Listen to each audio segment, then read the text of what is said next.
Hey everyone, तो आज है हमारी मोटिवेट्स की 11th क्लास, जिसके अंदर हम क्या पढ़ेंगे, कल्चर ऑफ यूग्लेना विरिडिस के बारे में। ठीक है, तो यूग्लेना विरिडिस हमें पता है कि क्या है, एक प्रोटोजोआ सब किंगडम का या फिर प्रोटिस्टा किंगडम का एक क्या है, एक मेंबर है। ठीक है, हमें पता है कि एक यूकरियोट है, हमें पता है ये भी। और ठीक है, ये कैसा होता है, ऑटोट्रॉफिक होता है, फोटोट्रॉफिक होता है। फोटोसिंथेसिस को मतलब प्लांट और एनिमल की तरह, दोनों की तरह क्या करता है, बिहेव करता है, इसके फीचर्स रखता है। ठीक है, अब हम देखते हैं आज इसका कल्चर कैसा होता है।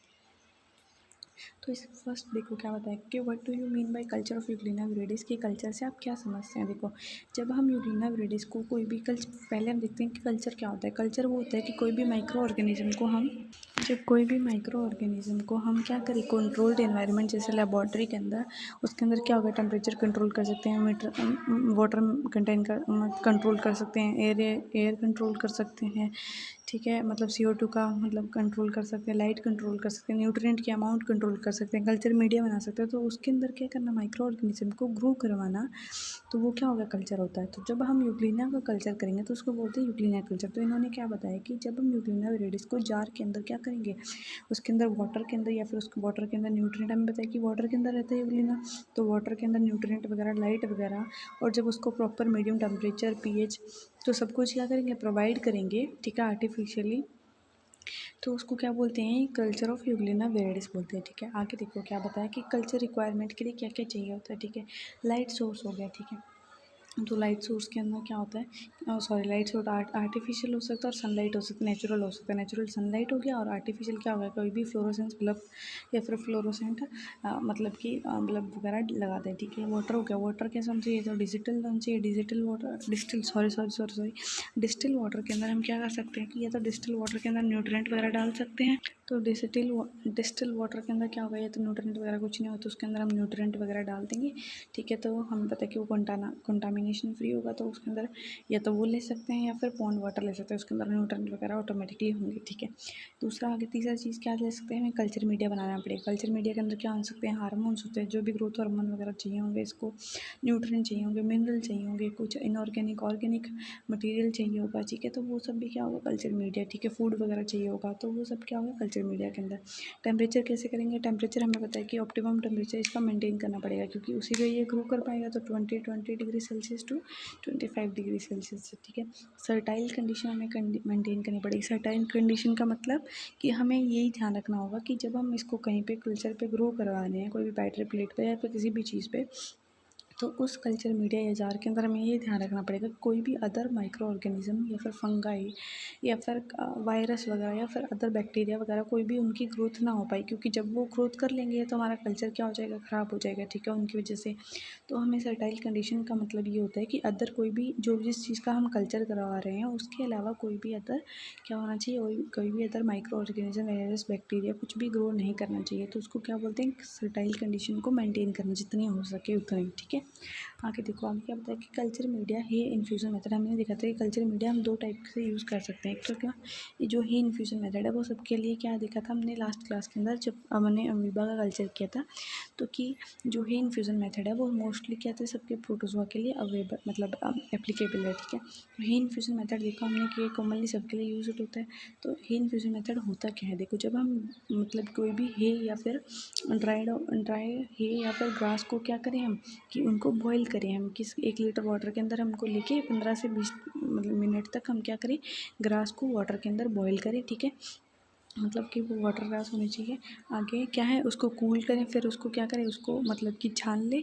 ठीक है, उस छानने के बाद जो भी हमारा सस्पेंशन वगैरह आएगा उसके अंदर हम क्या करें कि उसको ठंडा होने के बाद उसके अंदर हम अपना इनोकुलम मतलब या फिर जो भी यूग्लेना वगैरह ग्रो करवाना तो उसके अंदर डाल देंगे। तो उसकी वजह से क्या हो जाएगा, वहाँ पे उसको न्यूट्रिएंट वगैरह की सबकी अवेलेबिलिटी हो जाएगी और क्या कर पाएगा, वहाँ पे यूग्लेना ग्रो कर पाएगा। ठीक है, तो आगे क्या करेंगे, उसको allow to stand for 2 to 3 days, फिर उसको 2-3 दिन के लिए छोड़ देंगे। ठीक है, तो वो क्या करेगा, न्यूट्रिएंट मतलब कि तो वो न्यूट्रिएंट बेस की तरह काम करेगा यूग्लेना के लिए। ठीक है, आगे है फ्यू ड्रॉप्स, उसमें हम इनोकुलम की ऐड कर देंगे। ठीक है, तो आगे समझ में एक ही इन्फ्यूजन मेथड ये होता है।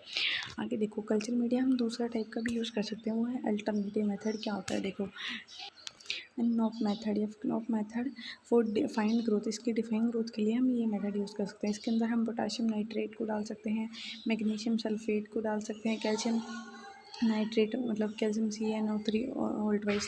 ठीक है, और ये हम क्यों डालेंगे, क्योंकि हमें पता है कि हमने डिस्टल वाटर लिया, तो उसके अंदर हम क्या करेंगे, डिस्टल वाटर के अंदर हम क्या डालेंगे कि जब ये केमिकल्स वगैरह डाल देंगे तो क्या हो जाएगा, उसके अंदर न्यूट्रिएंट आ जाएंगे, ठीक है। तो वो न्यूट्रिएंट आ जाएंगे डिस्टल वाटर के अंदर, तो क्या हो जाएगा, वो मतलब कल्चर बन जाएगा हमारा, ठीक है।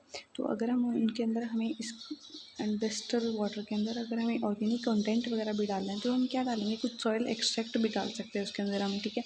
आगे है वॉल्विक वाटर। वॉल्विक वाटर क्या मतलब क्या होता है कि एक ऐसा वाटर जिसके अंदर न्यूट्रिएंट और मिनरल्स वगैरह, तो मतलब कि जितने भी पॉजिटिव रेगुलेटर्स हैं, पॉजिटिव रेगुलेटर्स का मतलब कि जो भी उसको मतलब कि ग्रोथ करने के लिए चाहिए, तो वो वगैरह मिनरल्स या फिर प्रोटीन्स, सॉरी, तो न्यूट्रिएंट वगैरह उसके अंदर होने चाहिए। बट जो भी हार्मफुल मतलब कि माइक्रो ऑर्गेनिज्म, ये जो भी जैसे क्लोरीन वगैरह, हमें पता है कि क्लोरीन क्या करता है कि जो प्रोटोजोआन उनकी ग्रोथ को क्या करता है, इनहिबिट करता है। तो क्लोरीन वगैरह उनको डिग्रेड कर देता है, प्रोटीन क्लोरीन वगैरह नहीं होना चाहिए। फिर हैवी मेटल्स वगैरह क्यों क्या करती है, हैवी मेटल्स हमें पता है इम्प्योरिटी करती है, तो हैवी मेटल वगैरह नहीं होती। जो वाटर के अंदर न्यूट्रिएंट मिनरल्स वगैरह उसकी ग्रोथ के लिए चाहिए होंगे, तो वो तो उसके अंदर प्रेजेंट होंगे, और हार्मफुल कुछ भी ना प्रेजेंट हो, उसको बोलते हैं वॉल्केनिक वाटर।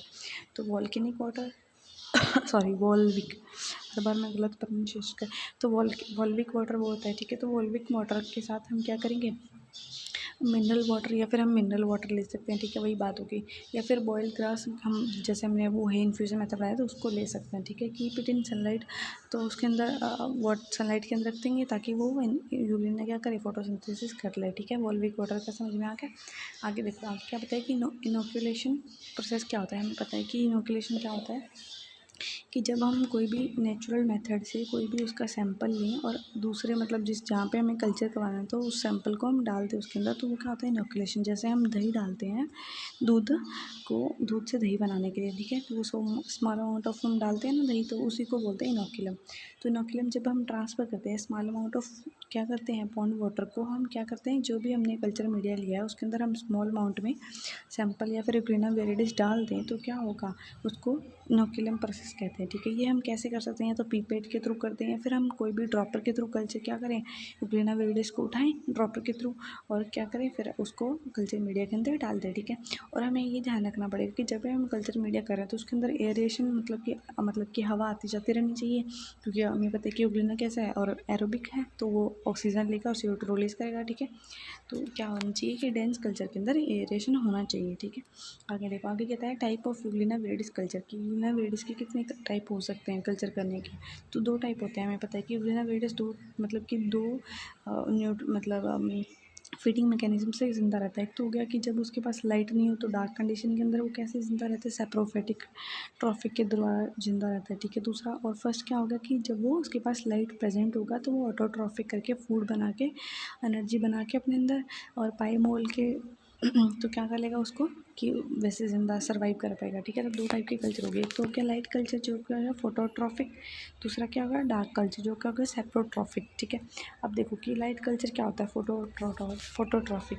देखो जब यूग्रीना, हमें पता है कि उसके पास क्लोरोप्लास्ट होता है, हमने देखा था उसके स्ट्रक्चर के अंदर, तो जब उसके अंदर उसके ऊपर लाइट आएगी तो वो क्या करेगा, फोटोसिंथेसिस करेगा और फूड बनाएगा, ठीक है, हमें पता चल गया। तो रिक्वायर इसको क्या चाहिए, जब फोटोसिंथेसिस करेगा तो उसको लाइट चाहिए होगी, तो लाइट कितने टाइम तक चाहिए उसको, 8 to 12 आवर तक चाहिए, ठीक है, पर डे, ठीक है, समझ में आ गई। आगे देखो कल्चर अपीयर ब्रीड, हमें पता है कि जब वो फोटोसिंथेसिस करेगा तो हमें पता है कि जब क्लोरोप्लास्ट वगैरह फोटोसिंथेसिस करते हैं उसके अंदर क्लोरोफिल बी पिगमेंट वगैरह पाए जाते हैं, तो उन्हीं पिगमेंट के अंदर क्लोरोफिल की वजह से क्या होगा, इसका कलर कैसा होगा, ग्रीन कलर का होगा। तो हमें कैसा दिखता है ये फोटोसिंथेसिस या फिर लाइट कल्चर कैसा दिखता है, ग्रीन कलर का दिखता है, ठीक है, ड्यू टू क्लोरोफिल एक्टिविटीज़ के कारण, ठीक है। आगे देखो क्या बताया है कि ना, जब light grown euglena as shown strong phototaxis, हमें पता है कि जब भी लाइट के अंदर यूग्लिना ग्रो करेंगे तो वो क्या करेंगे, फोटोटैक्सिस शो करेंगे, मूवमेंट वाइज लाइट। हमने देखा था कि लाइट फोटोटैक्सिस क्या होता है कि जब लाइट की तरफ मूवमेंट करना है, सब फोटोटैक्सिस, ठीक है। अब मीडियम कैसे होना चाहिए, हे इन्फ्यूजन, या फिर हम अल्टरनेटिव मेथड भी यूज़ कर सकते हैं, जैसे कि हमने देखा था कि कोई भी डिस्टिल वाटर के अंदर हम न्यूट्रेंट वगैरह केमिकल सोल्यूशन निकाल देंगे ताकि उसके अंदर मतलब मिनरल्स वाटर वगैरह डाल सकेंगे, या फिर हे इन्फ्यूजन ले लेंगे, ठीक है। तो उसके अंदर हम ग्रो करा सकते हैं लाइट कल्चर को, ठीक है। आगे देखो डार्क कल्चर क्या होता है या सेप्रोट्रॉफिक क्या होता है। देखो जब क्लोरोप्लास्ट, जब हमें पता है कि जब लाइट नहीं होगी तो या फिर क्लोरोप्लास्ट मान लो डीजनरेट हो चुका है या फिर लाइट ही नहीं है तो क्या करेगा, या फिर वो अपना लूज कोई फंक्शन करते या फिर मतलब क्लोरोप्लास्ट काम ना कर रहा होने के बावजूद भी तो क्या करेगा, तो ये डार्क कल्चर को प्रेफर करेगा। ठीक है, डार्क कल्चर के अंदर होता क्या है, वही हम कोई भी मतलब कि Euglena absorb dissolve organic matter from media. हमें पता है कि यूग्लिना क्या करे, डिफ्यूज़न के थ्रू जो भी उसके सराउंडिंग में वाटर के अंदर जो भी ऑर्गेनिक मटेरियल्स वगैरह या फिर न्यूट्रिएंट जो भी हमने प्रोवाइड किया है उसको क्या करेगा, इनगल्फ करेगा या फिर अंदर लेगा डिफ्यूजन के थ्रू। ठीक है, colour fade to pale green और और कलरलेस। हमें पता है कि जब इसके पास क्लोरोफिल नहीं है तो क्लोरोप्लास्ट नहीं होगा या फिर डीजनरेट क्लोरोफिल नहीं बनेगा तो उसकी वजह से क्या होगा, इसका कलर कैसा दिखेगा, या तो कलरलेस हो गया या फिर पेल ग्रीन हो गया। ठीक है, यूज टू स्टडी हाइड्रोट्रॉफिक बिहेवियर। हमें पता है कि हाइड्रोट्रॉफिक बिहेवियर को स्टडी करने में भी हेल्प करता है। ठीक है, रिक्वायर्ड ऑर्गेनिक रिच मटेरियल। हमें पता है कि जब उसको वो फोटोसिंथेसिस नहीं करेगा तो तो वो अपना फूड या फिर एनर्जी नहीं बना पाएगा, तो उसको सर्वाइवल के लिए एक ही अल्टीमेट मेथड है कि उसके आसपास इतना ऑर्गेनिक मटेरियल रिच मटेरियल होना चाहिए ताकि वो उस पर ज़िंदा रह पाए। तो क्या करेगा, वो रिक्वायर उसको ज़रूरत होगी, क्या ज़रूरत होगी, ऑर्गेनिक रिच मीडियम की ज़रूरत होगी। ठीक है, जैसे हम इसके अंदर बॉइल्ड मिल्क भी ले सकते हैं। मिल्क के अंदर हमें पता है कि क्या होता है, मतलब कि न्यूट्रिएंट्स क्या, मतलब कैल्शियम वगैरह जो भी होता है तो वो सब इसको चाहिए होता है। तो बॉइल्ड मिल्क ले सकते हैं, फिर सॉयल एक्सट्रैक्ट ले सकते हैं या ये इन्फ्यूज़न रख सकते हैं डार्क के अंदर भी। ठीक है, अगर आपको समझ में आ गया होगा। तो देखो अब क्या बताया था इसके अंदर टोटली कि कल्चर हमें पता है कि वही ये इन्फ्यूज़न मेथड के द्वारा हम कल्चर कर सकते हैं। इसके अंदर दो टाइप के कल्चर हो सकते हैं, लाइट और डार्क। लाइट कैसा हो जाएगा, लाइट की प्रेजेंस में। डार्क कैसा होगा, जब लाइट नहीं होगी तब हम न्यूट्रिएंट मीडिया ज़्यादा करवा देंगे। और उसके अंदर क्या था कि उसके अंदर ये जान, और इसके अंदर मीडिया कैसे ले सकते हैं हम कल्चर, दो टाइप के ले सकते हैं। तो अल्टरनेटिव मेथड में क्या हो गया कि एक नोप मेथड हो गया शायद, हाँ नोप मेथड था, और उसके अंदर कौन सा था, एक था हे इन्फ्यूज़न मेथड। ठीक है, तो ऐसे हम क्या करेंगे, कल्चर करवाएंगे किसका, यूग्लिना विरिडिस का। ठीक है।